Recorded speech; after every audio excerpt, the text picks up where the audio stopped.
Pode dar ok. Queridos, hoje à noite eu gostaria de conversar um pouquinho com os irmãos, uma mensagem avulsa. Nós estamos entrando aí no mês de agosto. No mês de agosto vai ter Dia dos Pais, domingo que vem, e depois o aniversário da igreja. Então nós já teremos mensagens um pouco direcionadas. E aí hoje eu gostaria também de refletir com os irmãos uma mensagem, não uma exposição, que a gente terminou o livro de Jonas.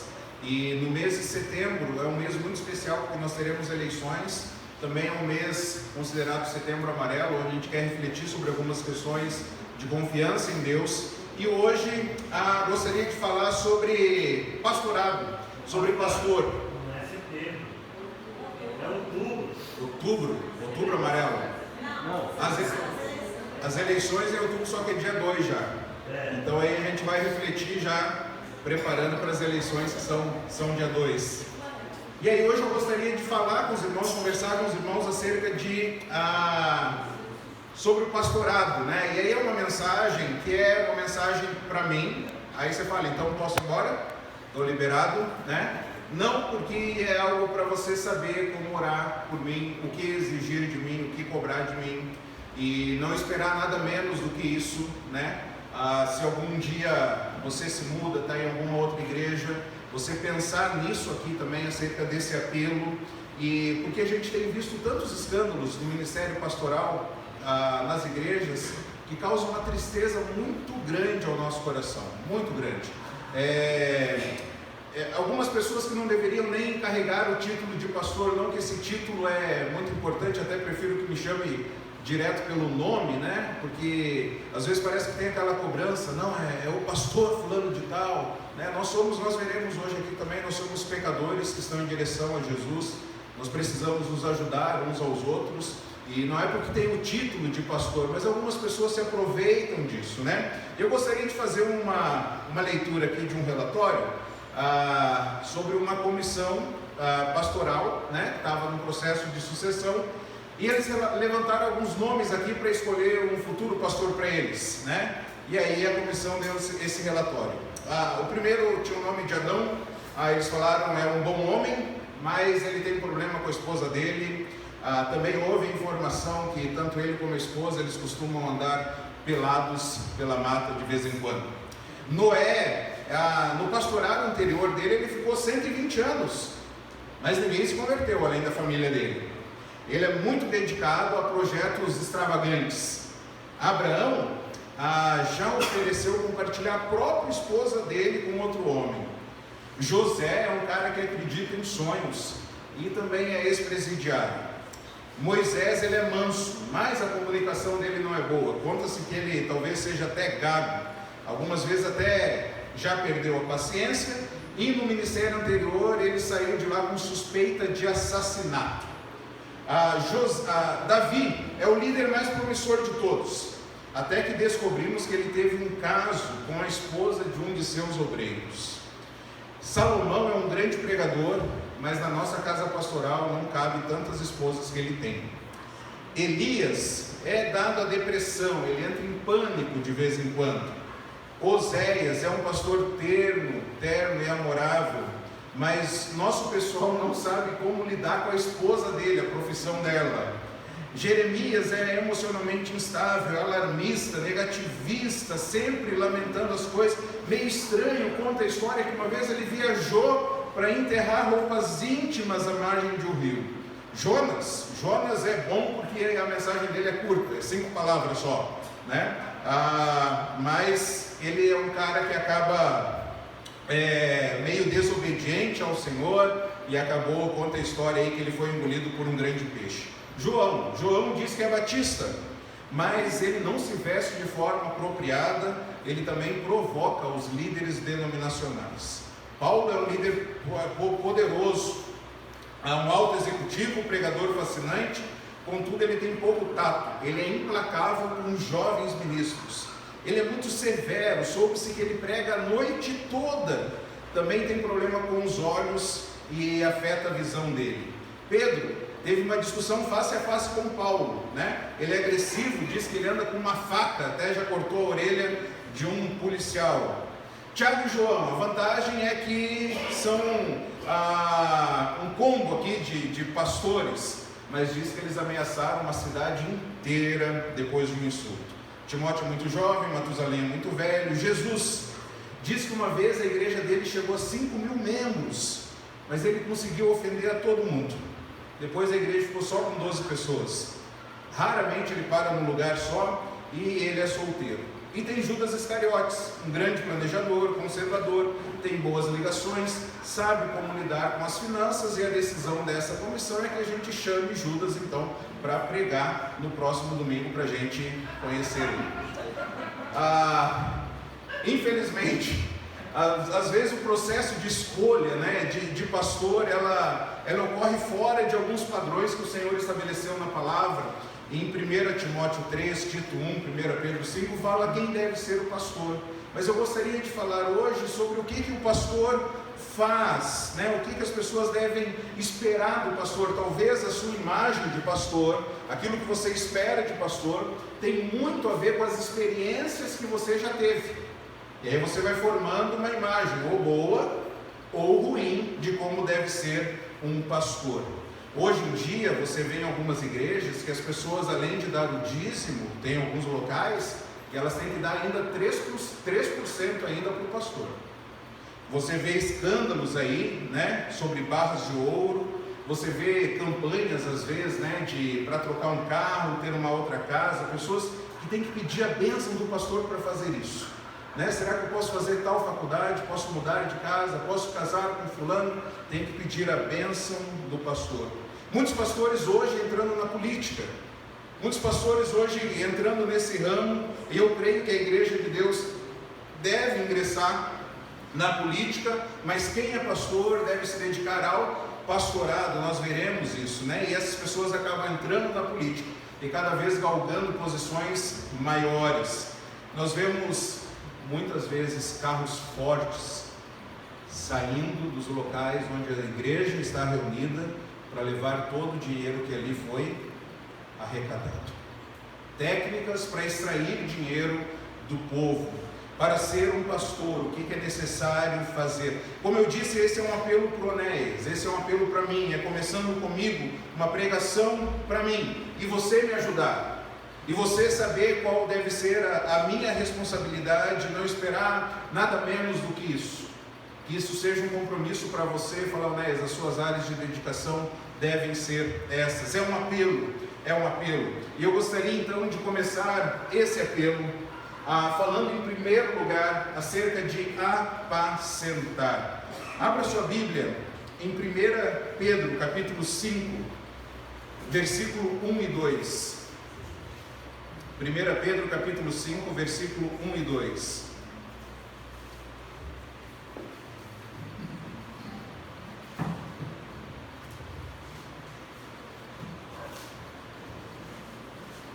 O apóstolo Pedro, ao escrever essa carta, ele diz no versículo 1 e 2, ele fala, portanto, apelo para os presbíteros que há entre vocês, eu faço na qualidade de um presbítero como eles e testemunha dos sofrimentos de Cristo, como alguém que participará da glória a ser revelada.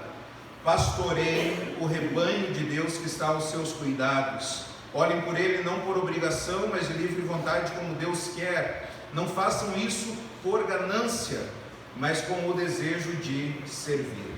A primeira parte desses versículos é pastoreiem o rebanho de Deus. O apóstolo Pedro escrevendo então para os líderes da igreja no Novo Testamento.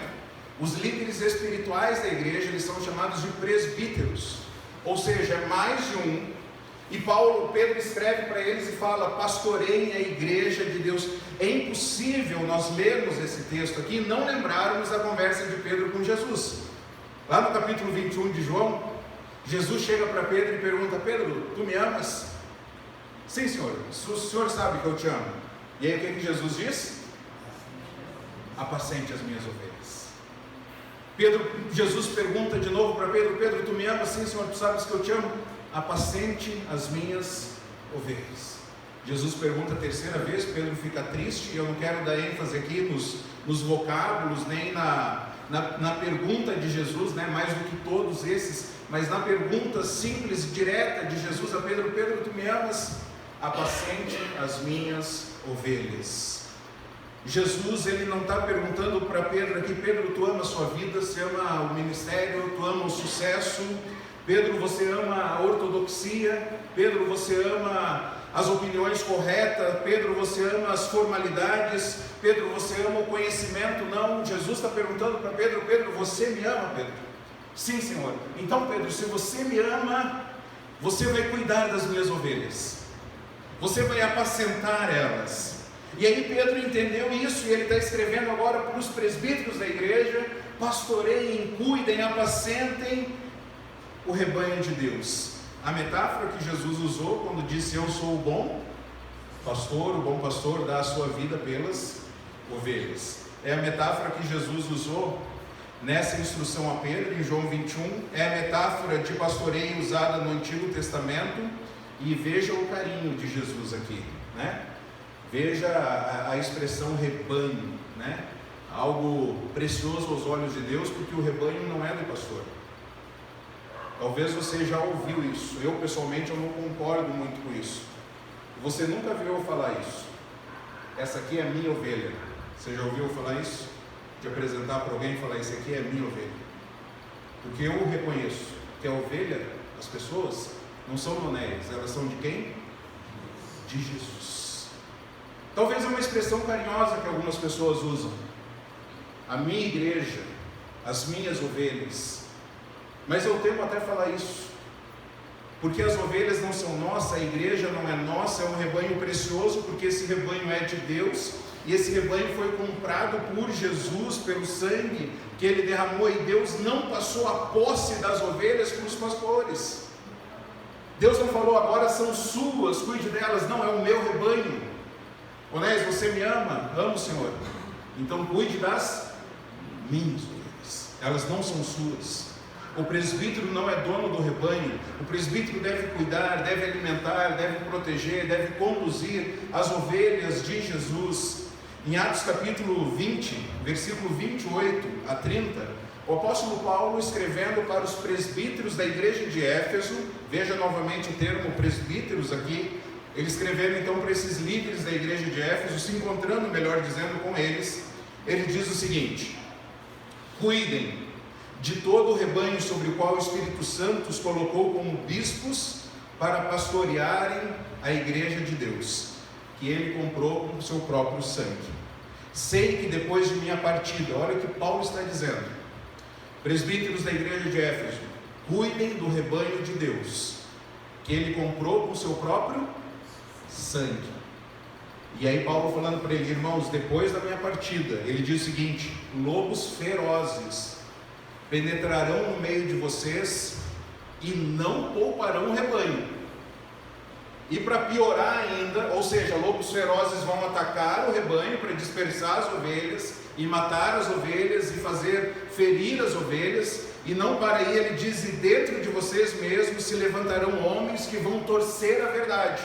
Veja perigos externos entrando na igreja e perigos internos se levantando para torcer a verdade. E Deus está chamando alguns homens para preservar, zelar, proteger o rebanho de Deus. É impossível nós não lermos esse texto e não lembrarmos do que Jesus falou: Pedro, tu me amas? Apacenta, Pedro. Cuida, Pedro. Pastoreie, Pedro, as minhas ovelhas. Elas são minhas, cuide delas. E eu gostaria, no decorrer de toda essa mensagem também, responder duas perguntas: o que você não deve esperar do pastor e o que você deve esperar dele. Nessa primeira parte, sobre apacentar, o que você não deve esperar: não espere que ele nunca erre, porque o pastor é pecador igual a você, o pastor vai errar. Não espere que o pastor seja o mediador entre você e Deus, porque existe um só. Então, por exemplo, se alguém chega aqui e fala assim: eu quero que alguém ore por mim.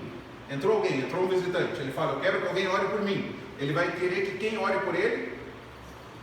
Pastor, porque a ideia é que ele é um mediador, é um sacerdote que está mais perto de Deus, e não está, é apenas Jesus, ele é o único mediador.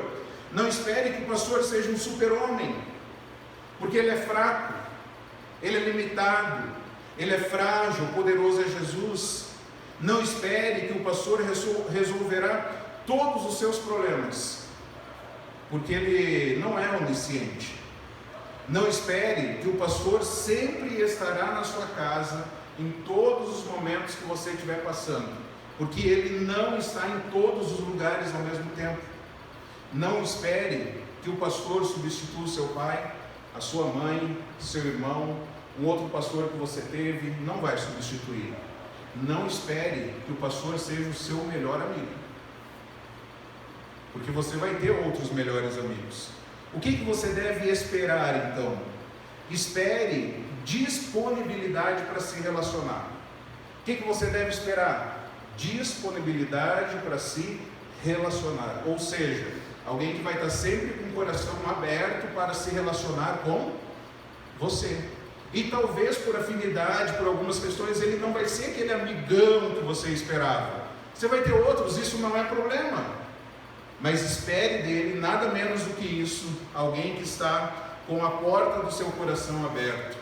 Espere o pastor como membro do corpo de Cristo, como qualquer outro membro, que é falho, que é pecador, que é carente da graça do Senhor, que precisa do Senhor, que ajuda e que deve ser ajudado. Então, quando você pensar em pastor, quando você pensar em pastoreio, pense em alguém acessível, que você conhece, que você sabe onde mora, que você conhece a família, que você sabe os pontos fortes, que você sabe o ponto fraco, que você pode ligar para ele, que você tem acesso a ele. Não quer dizer que talvez você vai ter toda essa, vamos pegar a figura da casa, né? Tem a calçada, tem o pátio, tem o hall de entradas, tem a sala, tem a cozinha, tem o quarto. Não espere que talvez você vai estar lá no quarto, mas espere que, se necessário for, você vai chegar lá no quarto, porque o coração do pastor vai estar aberto para isso, para se relacionar. Então, um apelo aos pastores começa com: apacente as ovelhas de Jesus. Pastoreie as ovelhas de Jesus, cuide das ovelhas de Jesus. Em segundo lugar, pregar a palavra de Deus. Vá para 2 Timóteo capítulo 4, versículo 2 a 4.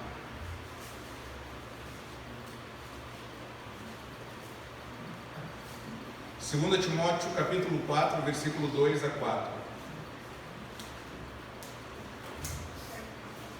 Na primeira parte nós vimos acerca de apacentar, né? Palavras como pastoreio, palavras como relacionamento, cuidado, aconselhamento. Agora é pregação. Pense nas palavras ensino, edificação, preparação.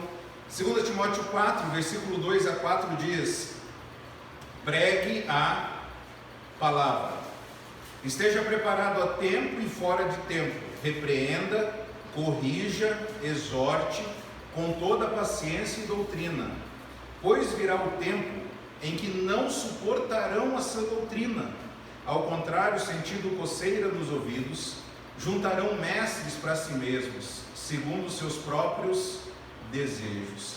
Eles se recusarão a dar ouvidos à verdade, voltando-se para os mitos. Em segundo lugar, o segundo apelo, que você não deve esperar nada menos de um presbítero e de um pastor, é que ele pregue a palavra, que ele ensine a palavra, que ele promova a edificação no corpo de Cristo. E esse texto aqui, ele diz que o pastor ele deve pregar constantemente. O texto diz pregar a tempo e fora de tempo. Eu gosto daquele texto em Deuteronômio que fala sobre a missão dos pais. Nós veremos um pouco disso domingo que vem. Nossa missão como os pais é que a palavra de Deus, né, esteja guardada no nosso coração, e a gente vai conversar com ela, com os nossos filhos, quando? Só domingo? Não, andando pelo caminho, ao deitar, ao se levantar, ou seja, todo tempo é uma oportunidade para nós conversarmos acerca de Deus com os nossos filhos. Então o pastor, ele deve pregar constantemente a palavra de Deus. Já aconteceu algumas vezes na minha vida de pessoas falarem assim: ó, eu não quero ouvir a palavra. Eu não quero ouvir a palavra. Foi uma situação bem difícil. E o que fazer nessa situação? A gente clamou ao Senhor por sabedoria, a circunstância mudou um pouco, e na outra circunstância, como vamos dizer, né, que o microfone passou de novo, pregar a palavra a tempo e fora de tempo. Na ocasião anterior não ouviu, agora você vai ouvir. E todo mundo que está aqui vai ouvir também. E a palavra foi anunciada. E aí depois as pessoas vieram, nossa, que palavra oportuna, era preciso isso, era necessário isso. Então a função do pastor é pregar constantemente a palavra. O pastor deve pregar a palavra corretamente, porque ele vai repreender, ele vai corrigir, ele vai exortar. Olha as palavras que Paulo usa aqui para Timóteo: repreender, corrigir e exortar. Isso traz à sua mente um ambiente de paz, harmonia, alegria, graça, ou ambientes tensos aqui? Que Paulo usa essas palavras: repreender, corrigir e exortar. Ambientes difíceis, não é verdade? E Paulo fala para Timóteo: Timóteo, você deve falar corretamente a palavra, porque a repreensão é com base na palavra, a exortação é com base na palavra, a correção é com base na palavra. Mas o que você acha? Não interessa o que eu acho, interessa o que Deus acha. E aí você saber que quando você pedir um conselho, uma orientação, o pastor ele deve falar: a palavra de Deus diz isso, o que Deus quer que você faça é isso, nessa área, nessa que eu não sei, na outra você tem liberdade para fazer, mas a vontade de Deus está clara. E aí Paulo fala para Timóteo que você vai repreender, corrigir, exortar com paciência. Esse é um dos maiores pecados, não vou generalizar de todos os pastores, né? Mas um dos maiores pecados do ministério pastoral é a ira, né? É a irritação. Porque eu não sei você, mas se a gente fala assim, ó, não pode deixar esse copo aqui, porque aqui é madeira, colocar em água vai molhar. Depois, eu não falei isso, tá? Só para deixar claro. Aí depois está o copo aqui com água. Como é que você vai falar de novo? Aí você fala, ó, não pode deixar esse copo aqui, porque é madeira, pode cair, né? Acontecer alguma coisa. Aí depois está o copo lá de novo. Como é que você vai falar?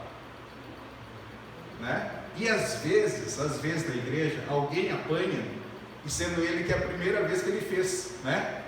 Porque o pastor ele está falando, ele falou a primeira vez, não pode deixar esse copo de água aqui. Aí vem o outro, não pode deixar esse copo de água aqui, meu irmão. Puxa, eu já falei, né? Aí depois vem o terceiro e põe na hora que o terceiro põe, mas quantas vezes eu vou ter que falar que não pode deixar esse copo de água aí, né? Então o apóstolo Paulo fala, vai repreender, vai corrigir, vai exortar, mas como? Com paciência. É fácil ou é difícil? Pensa você em casa com os filhos, né? Pensa você em casa com os filhos. Repreender, corrigir, exortar com paciência. E doutrina, ou seja, com base na verdade. E por fim, a pregação deve ser corajosa, porque virá apostasia. Os homens não suportarão a sã doutrina. O texto diz que eles vão sentir o quê? Coceira nos ouvidos. Eles vão procurar mestres para si mesmos. Para o quê?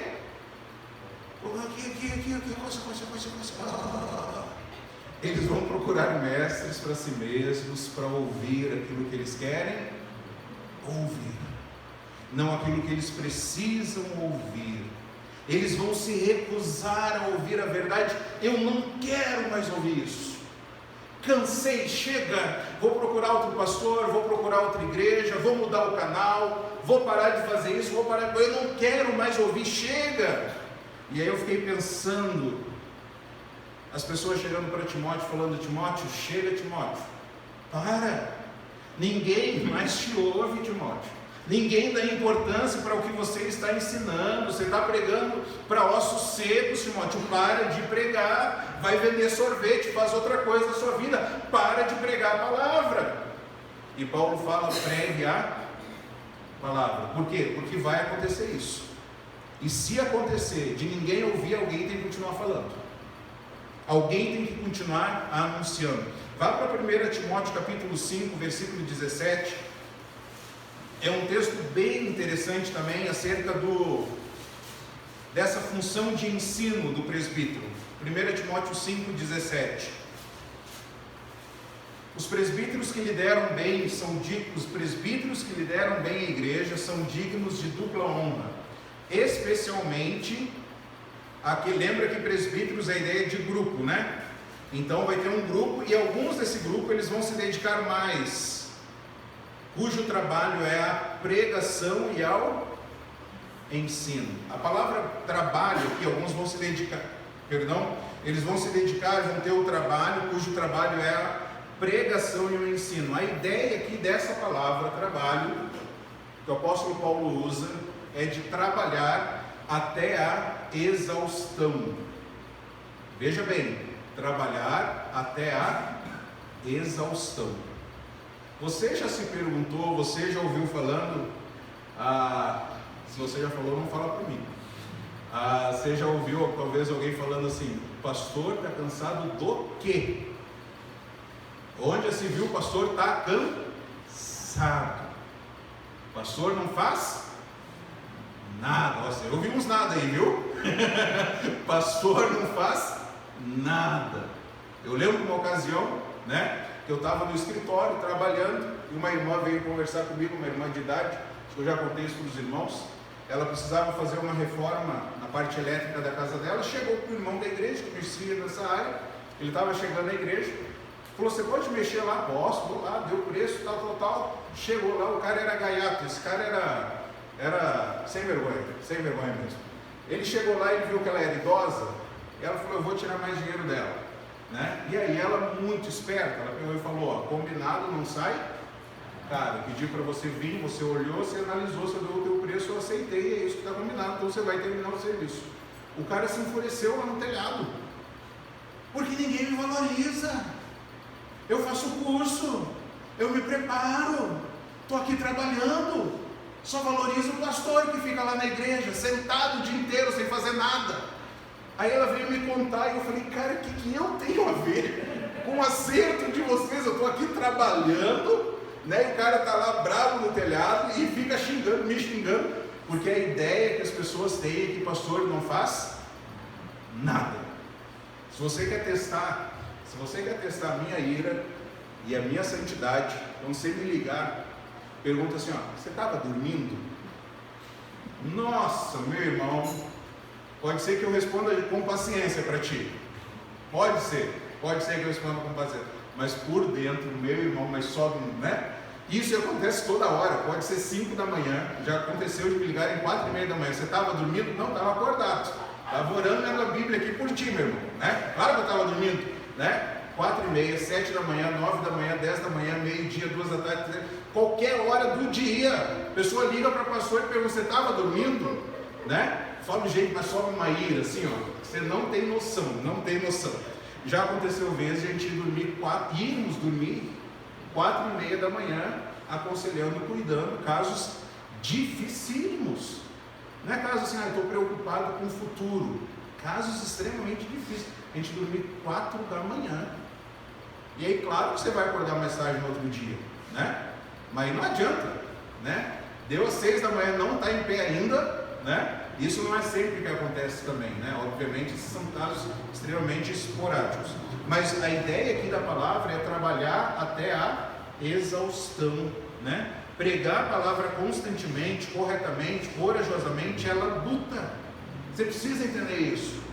É trabalho, é esforço. Para você ter ideia mais ou menos do que é preparada a mensagem, todas as afirmações, todo o sustento, toda a análise do texto, todo o desenvolvimento do texto, ele tem início, meio e fim, ele tem que ter fundamentamento, tem que ter fundação, né? Sustentação, ele tem que estar fundamentado em algo. Então, só para você ter ideia, é como se houvesse um TCC, toda semana tem que ser preparado para quando você estiver aqui domingo à noite. E não espere nada menos do que isso. Espere o pastor lendo, usando livros, se dedicando para trazer a palavra do Senhor. Por isso que muitas vezes, no final do culto, o pastor não está 100%, porque houve um desgaste, uma carga. Quem prega, quem ensina sabe disso. Há um desgaste emocional muito grande. E uma outra dica aqui também: preserve o pastor antes do culto. Não chega com algum assunto que você pode usar durante a semana, talvez, né? E aí talvez chegar com um assunto que pode ser tranquilamente respondido no zap, numa ligação ou numa conversa antes do culto. Por quê? Porque o pastor precisa subir no culto carregado, tanque cheio. Já pensou vir pregar? Oh, meus irmãos, vamos pregar a Bíblia aí. Ô vida, ô céus, a vida está difícil. Como é que você vai aguentar 40 minutos assim? Né? Alguém gemendo, cansado, precisa estar bem. Esse é o dever do ministro, trabalhar até a exaustão para liderar bem a igreja, transmitir corretamente a palavra do Senhor. É dever do pastor, porque é a palavra que nos repreende, é a palavra que nos ensina, é a palavra que nos corrige, é a palavra que nos instrui. A fé vem por ouvir a palavra não volta vazia. A palavra de Deus é que despedaça a rocha, é a palavra de Deus que despedaça os corações duros pelo pecado.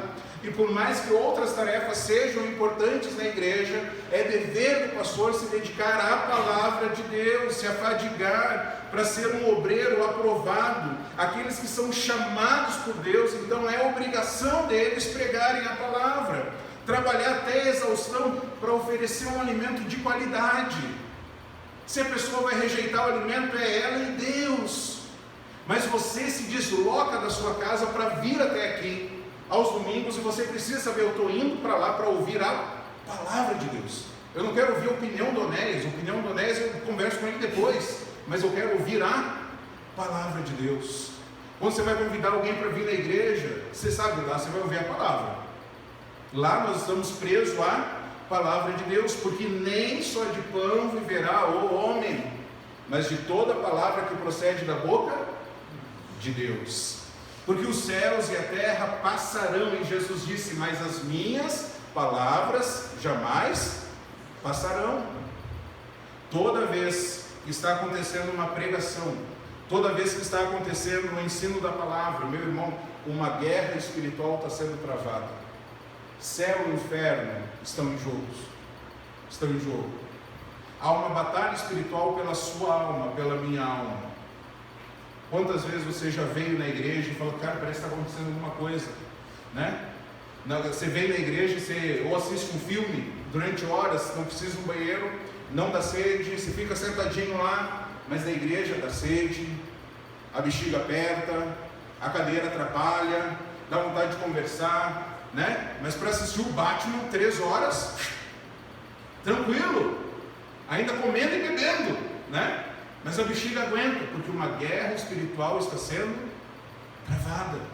Eu lembro uma vez que nós fazíamos um acampamento, era o acampamento do brother, para a gente levar amigos não crentes no acampamento. E aí uma vez a gente preparou todo o culto, né? Era o culto da fogueira, aquele momento onde a gente ia apresentar claramente o Evangelho. E aí quando chegou naquele momento lá, ficou 2 jovens crentes, sentados assim como se fosse, né, 3 cadeiras aqui, bem no meio desse crente. E durante todo o tempo de ministração ali, aí os crentes ficaram né? 3 homens, né? Fazendo os tititi deles lá, e dali conversa. E na hora que o cara, o visitante, ele está ali preocupado, ele já vai para o acampamento, sabendo, cara, é acampamento de crente, a gente vai ouvir a palavra, e de repente a palavra está alcançando o coração dele. E os crentes que estão lá começaram distraindo ele o tempo inteiro. O final do culto é que ele não tomou a decisão até hoje, aonde eu sei, ele não tomou a decisão. No final do culto eu falei, quero conversar com vocês 2 aí, cara, cheguem aí. Você sabe o que a palavra do semeador diz? Que o semeador saiu a semear, um semeador só, viu? Não tinha mais, e ele está jogando a semente, uma qualidade só de semente. A diferença era o solo. E é por isso que algumas vezes alguém fala, cara, que mensagem, Deus falou comigo. E é por isso que alguém fala assim, cara, não entendi nada. Porque a diferença é o solo. O pregador é o mesmo, a palavra é a mesma, mas o solo faz a diferença. E aí eu falei, tem aquela parte da parábola que a semente caiu à beira do caminho, vieram as aves do céu e pegaram a semente e comeram. E aí Jesus disse que Jesus interpretou aquela parábola para nós. Ele disse que ali são Satanás e os seus demônios, que eles vêm e tiram a semente que foi lançada. E eu falei para aqueles 2 jovens: hoje à noite Satanás não precisou ter trabalho com aquele não crente, porque vocês mesmos, vocês que se dizem crente, vocês tiraram a palavra que estava caindo no coração daquele não crente. A palavra caía e vocês tiravam. A palavra caía e vocês tiravam. Satanás hoje não teve nem trabalho com aquele não crente.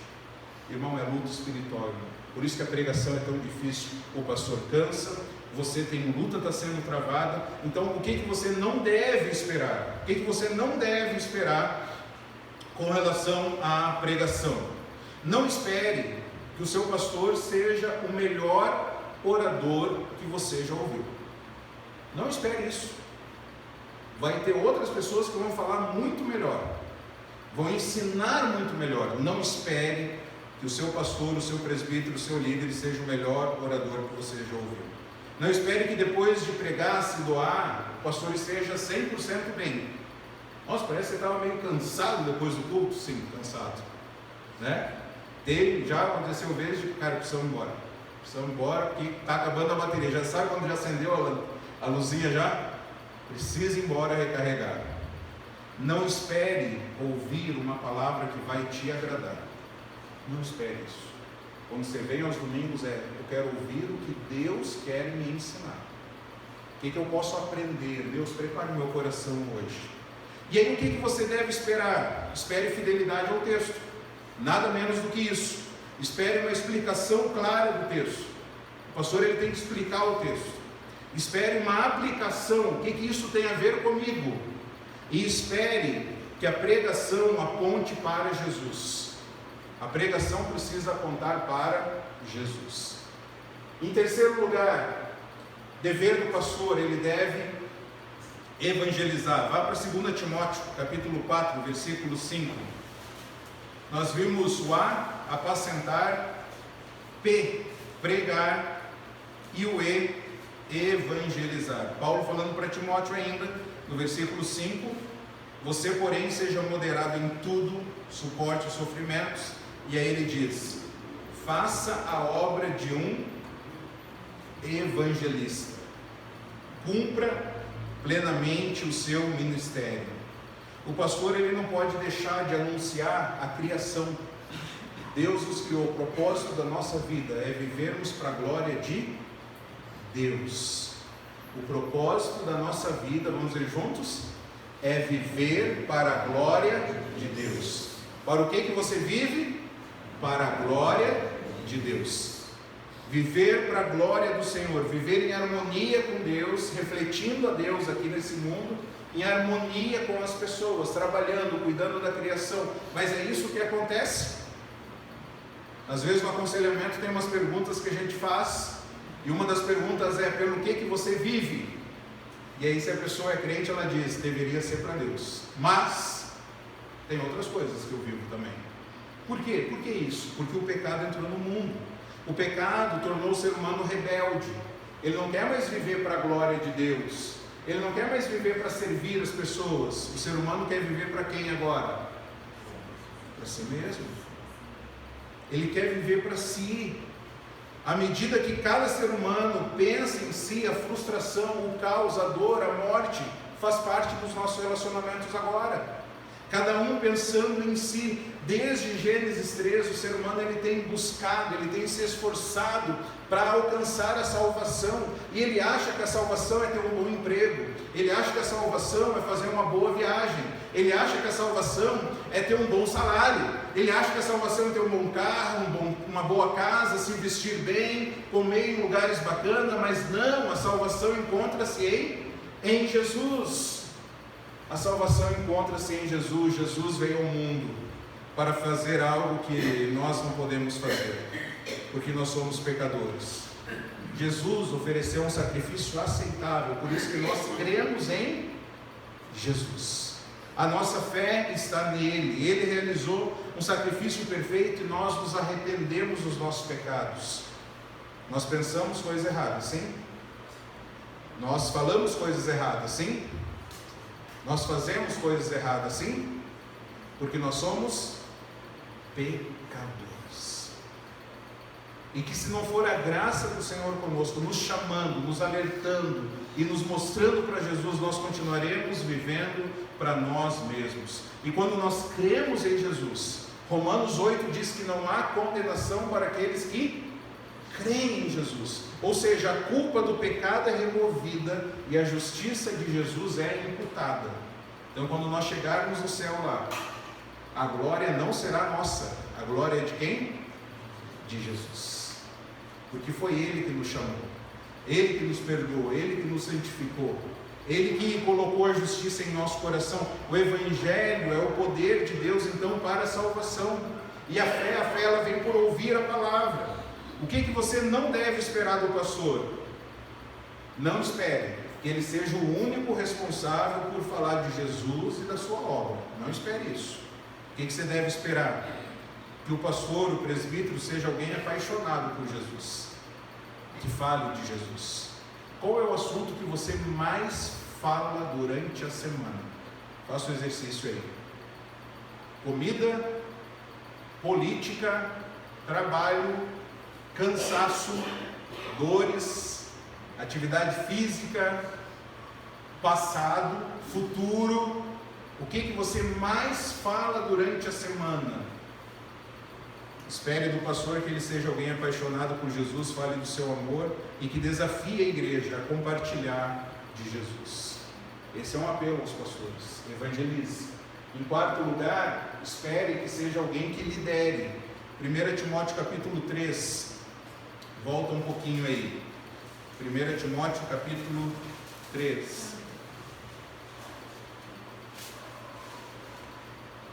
Versículo 1, essa afirmação é digna de confiança. Se alguém deseja ser bispo, deseja nobre função. A ideia aqui é se alguém aspira, alguém coloca o coração, alguém que literalmente significa estender a mão, eu desejo isso, eu quero isso, né? Se alguém deseja ser bispo, e a palavra, não sei se alguma versão traz aí sobre episcopo, né? Ou seja, é um supervisor.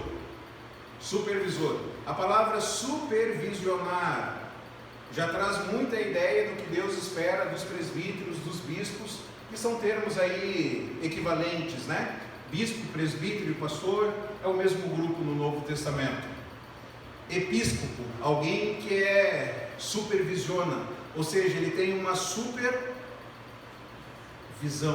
que ele consegue ver de cima. Aí olha o que diz no versículo 4.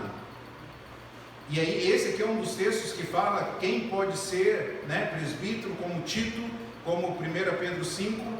E aí uma das partes dele fala no versículo 4, ele deve governar bem sua própria família, tendo os filhos sujeitos a ele com toda a dignidade. Pois se alguém não sabe governar sua própria família, como poderá cuidar da igreja de Deus? A ideia aqui é alguém que governa, alguém que preside sobre algo, dirige, alguém que está à frente, alguém que está adiante, protegendo e providenciando. Ou seja, o campo de treinamento do presbítero é a própria casa. Se ele não lidera bem a própria casa, como que ele vai liderar a igreja de Deus? O governo de uma família menor é o que vai credenciar ele a governar uma família maior. Eu tenho comigo uma frase que é muito clara: se eu não tenho família, eu não tenho ministério. Simples assim. Se eu não tenho família, eu não tenho ministério. Prioridade é a minha família, porque se eu perder a minha esposa, e se eu perder os meus filhos, eu automaticamente deixo o ministério. Eu falo, irmãos, eu não estou mais credenciado, porque a minha esposa não me ouve, a minha esposa não me segue, eu não consigo liderar a minha esposa, os meus filhos não estão seguindo os meus caminhos. Lembra os filhos de Eli? E Deus o condena porque fala, você não repreendeu os seus filhos. Samuel, mesma coisa, os filhos de Samuel não seguiram os caminhos do pai. Então, se os meus filhos daqui a 10 anos, daqui a 20 anos, não importa o tamanho da igreja, os Os meus filhos um dia chegaram, pai, legal se você pastoreia, viu? Mas isso aí não é para mim não, viu? Nem igreja, esse negócio de evangelho eu tô fora. Se a minha esposa falou, né, estou te deixando, viu? Não tô indo, nem vou mais para a igreja. Sem família, sem ministério. O texto é claro. Aquele que não governa bem a própria família, como vai cuidar da igreja de Deus? O líder espiritual, então, ele deve governar bem a própria família, cuidar dela. E a ideia aqui de cuidar, essa palavra cuidar, como poderá cuidar da igreja de Deus? Se você quiser até marcar aí nesse texto, cuidar da igreja de Deus, essa palavra aí só aparece mais uma vez no Novo Testamento. Só uma. São duas, na verdade, no outro texto e nesse. Então ela aparece aqui só mais uma. Sabe qual outro texto que aparece? Do bom samaritano que cuidou do enfermo. Olha que interessante, a ideia de governar não é falar assim, eu que mando aqui, ó, eu que sou o chefe daqui, vocês têm que me obedecer. A ideia de governar é cuidar das ovelhas de Deus, né? Certa vez, alguém estava se envolvendo na igreja, se envolvendo nos ministérios, estava gostando disso, e ele estava em dúvida, será que Deus está me chamando para o ministério? E aí, mas ele estava com sérios problemas no casamento. E aí um dia ele contou que ele estava orando, falando com Deus, e aí Deus falou com ele. Deus disse o seguinte para ele: como que eu posso confiar bem a minha noiva a você, se você não está cuidando bem da sua? E aquele homem entendeu que não é o momento de ingressar no ministério. Cuidar da igreja de Deus, liderar. Hebreus 13, 17 fala acerca dos líderes, né, que cuidam de vocês, e isso deve ser proveitoso para vocês. E a pergunta é: quem são os seus guias? Quem são os seus líderes? Né? Não tem problema nenhum, não vai ser mais o Onéias o meu líder, não vai ser fulano. Eu creio que aquela pessoa, não tem problema, mas você precisa saber a quem você vai obedecer, a quem você vai se sujeitar, a quem que você vai obedecer. Com quem você vai obedecer Hebreus 13, 17. O que você não deve esperar de um líder, do pastor como líder, não deve esperar que ele seja o centralizador. Não espere que ele faça tudo, que seja tudo do jeito dele, da vontade dele, no tempo dele, como ele quer, porque ele não é o dono da igreja. Não espere que o líder seja o dono da igreja. Apesar de termos organização, nós não somos uma organização, nós somos um organismo, nós somos uma família. Não espere também que ele faça tudo, mas espere que ele enxergue mais longe, espere que ele possa desenvolver uma estrutura onde todas as pessoas vão ser cuidadas. E eu peguei aqui só como exemplo, né, esse camaradinho aqui, e aí você tem algumas pessoas ao redor dele, eles estão mais próximos, né, daqui, mas todo mundo, até essa moça aqui, essa outra moça, esse homem, todos estão interligados, todos estão num relacionamento. Então o que você deve esperar do líder, do pastor como líder? Que ele crie uma estrutura na igreja onde todos vão ter relacionamento. Mas a nossa ideia de ministério é essa aqui, que tudo está no pastor. Alguém precisa de alguma coisa, vai no pastor. Alguém quer alguma coisa, vai no pastor. Ele que vai solucionar, ele que vai resolver. E não é assim. Isso aqui limita a eficácia, o crescimento, o cuidado da igreja. Então, mas ele vai desenvolver uma rede de cuidado. Imagine uma igreja aí com 300 membros. É possível o pastor cuidar de todo mundo? É possível o pastor cuidar de 200? Cuidar mesmo, da ideia que as pessoas têm, né? É possível? 100? 70? 50? 30? Quantos que o pastor consegue cuidar? Talvez com uma mão, mais uma. Mas ele vai cuidar dessas pessoas para que ela cuide de outras e outros, e eles vão assim cuidando uns dos outros. Espere do pastor que ele governe com amor, com cuidado. Espere do pastor que ele influencie pessoas para cumprir a missão, que ele delegue as tarefas. Fulano, você vai fazer isso, fulano, você vai fazer aquilo. Espere que ele treine as pessoas, que ele desenvolva as pessoas, ele capacite as pessoas, que ele dê feedback. Cara, você mandou muito bem aqui, aqui não foi legal, aqui você precisa melhorar ainda essa parte aqui. Espere que Ele mova as peças, talvez o tabuleiro, para que o time funcione melhor. Ele é o técnico, Ele está vendo o time em funcionamento. E em quinto e último lugar, o apelo aos pastores é que ele orem. Atos capítulo 6, versículo 4 e 5, você não precisa abrir lá, é aquele texto conhecido onde os apóstolos eles estão distribuindo alimentos, cestas na igreja, a igreja está crescendo, e aí eles dizem: irmãos, escolham 7 homens cheios do Espírito Santo, cheios de fé, de discernimento, nós passaremos a eles essa responsabilidade agora de cuidar das cestas, porque nós, apóstolos, nós vamos nos dedicar o quê? A palavra e a oração. O ensino da palavra e a oração é a prioridade. Para isso que Deus chamou os apóstolos, para isso que Deus chama os pastores. Os apóstolos se dedicariam à palavra e à oração, porque a oração é fundamental. Quem convence é o Espírito. Nós precisamos orar. Jesus disse que sem mim nada podeis fazer. O reino de Deus não deve ser feito na força, não deve ser feito na violência, mas pelo Espírito. E aí vá para Tiago capítulo 5, versículo 14. Marca esse texto aí na sua Bíblia. Tiago capítulo 5, versículo 14.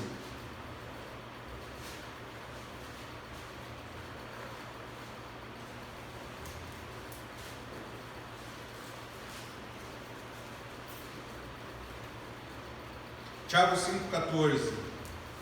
Entre vocês alguém que está doente, que ele mande chamar os presbíteros da igreja, para que esses orem sobre ele e o unjam com óleo em nome do Senhor.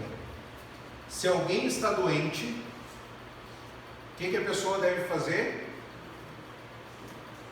Deve chamar os presbíteros da igreja para que eles façam o quê? Orem sobre ele. Chame pessoas mais maduras para orar por você. Interessante, irmãos, que a iniciativa aqui parte de quem? Do doente. Olha que interessante. A iniciativa aqui não é dos presbíteros. A iniciativa aqui é do enfermo, do fraco. É ele que vai avisar. Ele vai falar: o presbítero da igreja, o pastor, pode vir aqui orar por mim? Eu preciso ser fortalecido na fé, eu preciso ser ajudado. Se alguém fraco, se alguém enfermo, se alguém exausto, se alguém indisposto espiritualmente, que ele chame os presbíteros da igreja. Olha que interessante. A iniciativa é do doente. Então o que você não deve esperar? Não espere que a oração do pastor resolva tudo, porque ele é um pecador igual a você. Ok? Não espere isso. O que você deve esperar? Espere que o pastor interceda por você. Você tem que esperar isso. O pastor tem que orar por mim. Hoje, acho que foi hoje, a gente conversando lá em casa, a gente orando, e aí o Samuca tem aquele lance lá da lista, né?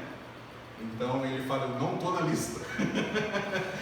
E aí teve algum momento lá de que algumas pessoas que estão na lista não estão na igreja, né? E há muito tempo, e uma vez conversei com o Samuca, falei: você conhece essas pessoas aqui, filho? Aí ele falou: não conheço. Então ele não viu as pessoas, né? Ele não viu. Aí hoje ele mencionou, a frase dele foi o seguinte: olha, pai, essas pessoas aí tem que sair da lista, viu? E eu tenho que entrar nessa lista.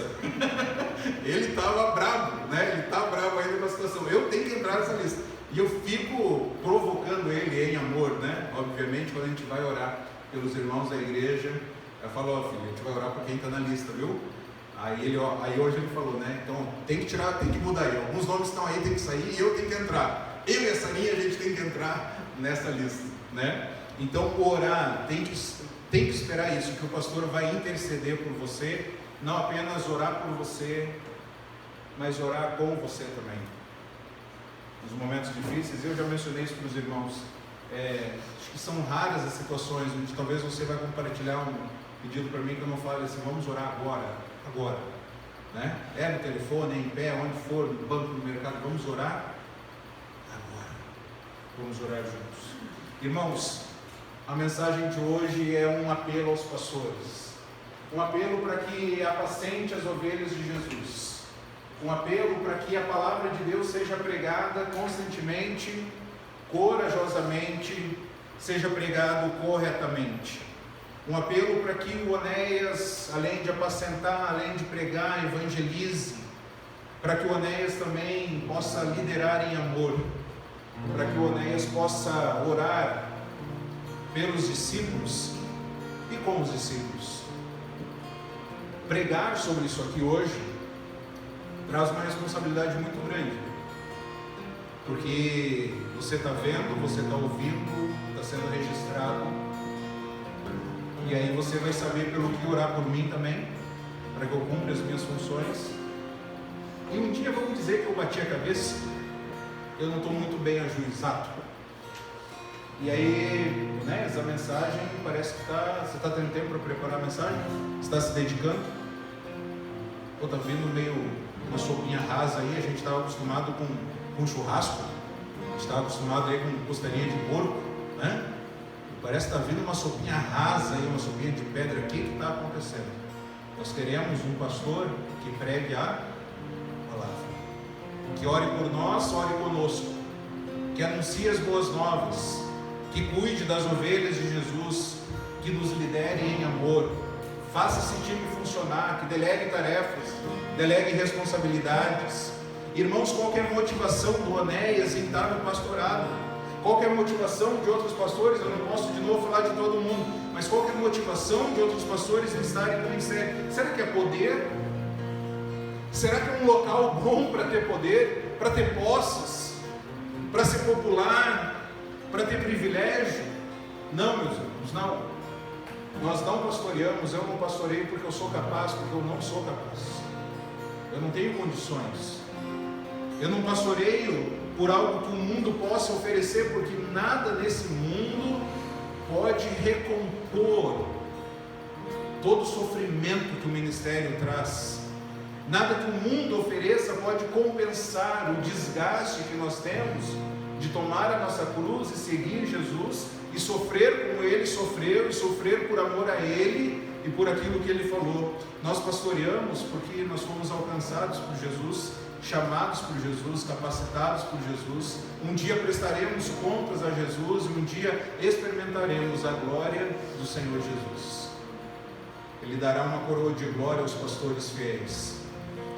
Nós estamos aqui por causa do Supremo Pastor.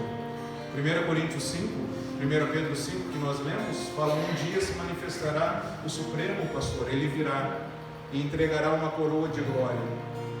Então nós estamos hoje aqui por causa de Jesus, que veio e um dia voltará.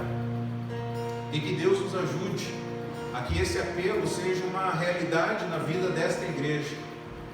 Então, quando você pensar em pastoreio, pense nesse apelo: apacentar, pregar, evangelizar, liderar e orar. Para você que está aqui hoje, o que Deus espera de você? Gostaria de deixar 5 áreas aqui dentro dessas 5 áreas. Se minha função é apacentar as ovelhas de Jesus, para você que está aqui, para você que está ouvindo, permita ser pastoreado. Permita ser pastoreado. Entenda uma coisa: nós só pastoreamos quem é pastoreado, quem é pastoreável. Quem não é pastoreável, quem não quer ser pastoreado, não tem como a gente pastorear, não tem como a gente cuidar. Então permita ser pastoreado. Em segundo lugar, com relação à pregação da palavra, invista na formação espiritual do seu pastor, seja com livros, seja com cursos, seja com conferência. Uma dona de casa ela vai ficar feliz se ela ganhar uma panela nova, uma lavadora nova, uma máquina de lavar nova, um aspirador novo, não vai? Desde que não seja no Dia das Mães, né? Se for em qualquer outro dia, ela vai ficar feliz, porque é uma ferramenta que ela vai melhor cuidar dos seus. Pastor, é do meu jeito.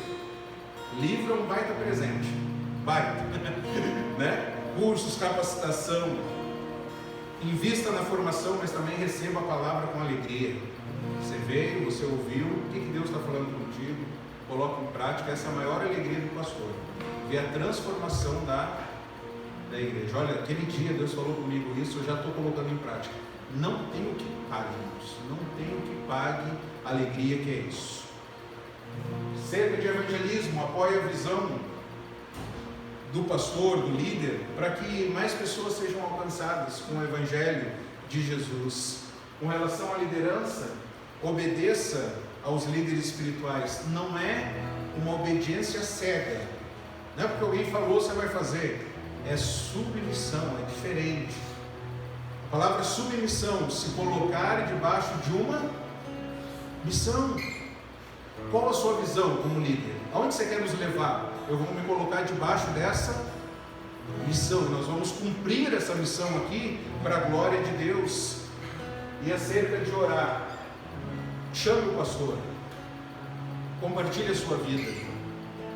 Fala assim: eu quero contar umas histórias para ti, quero contar algumas dificuldades, algumas alegrias, quero que você me ajude a viver para a glória de Deus. E às vezes o viver para a glória de Deus é assim: ó, irmão, esse problema aqui, a gente vai ter que clamar ao Senhor por um milagre, porque humanamente não tem solução, a gente tem que buscar o Senhor. Mas a gente vai buscar o Senhor, nós vamos orar juntos, e o seu desejo vai ser viver para a glória de Deus. Vamos orar?